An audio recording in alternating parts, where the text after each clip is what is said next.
Rule number 3. Every decision involves trade-offs.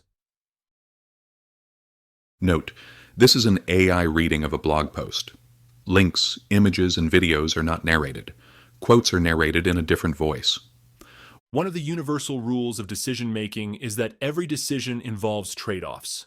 By definition, when making a decision, you are trading off one option for another. But other, less obvious trade-offs are also lurking beneath the surface. For example, whatever you choose now will send you down a path that will shape your future decisions. A mental model known as path dependence.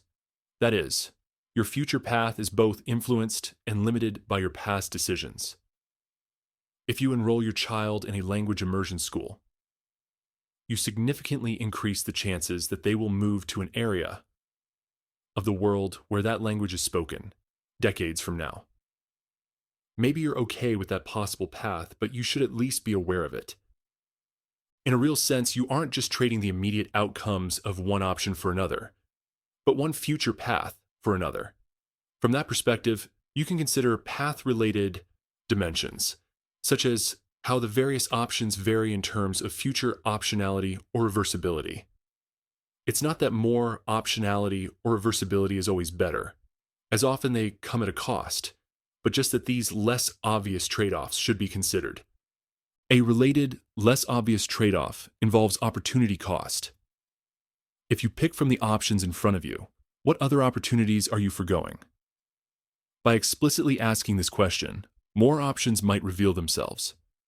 And you should also always ask, specifically what opportunities you are forgoing by deliberating on the decision. Sometimes waiting too long means you miss out on the best option. Other times, putting off the decision means more options will emerge. Again, one side isn't always better, since every situation is different. But the opportunity costs, including from waiting, should be explored. Another common but less obvious trade-off concerns the different types of errors you can make in a decision. From our book, Super Thinking. Consider a mammogram, a medical test used in the diagnosis of breast cancer.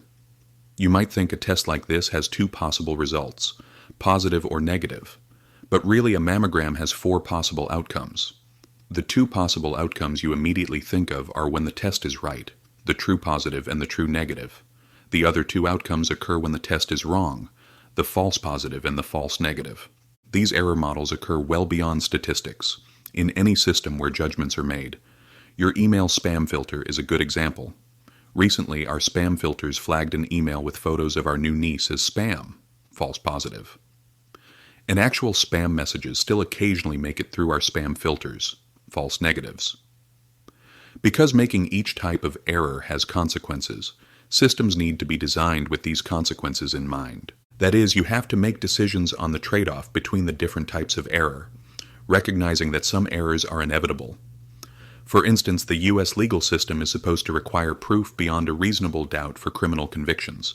This is a conscious trade-off favoring false negatives, letting criminals go free, over false positives, wrongly convicting people of crimes.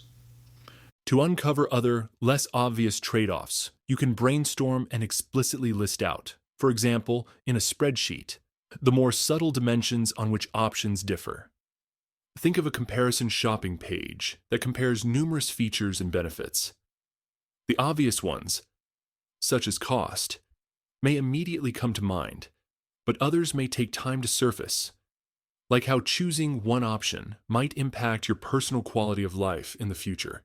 The point is not to overthink decisions, but to be conscious about inherent trade-offs, especially the less obvious yet consequential ones. Just as I think you should take the time to write out assumptions explicitly, I also believe you should do the same for trade-offs.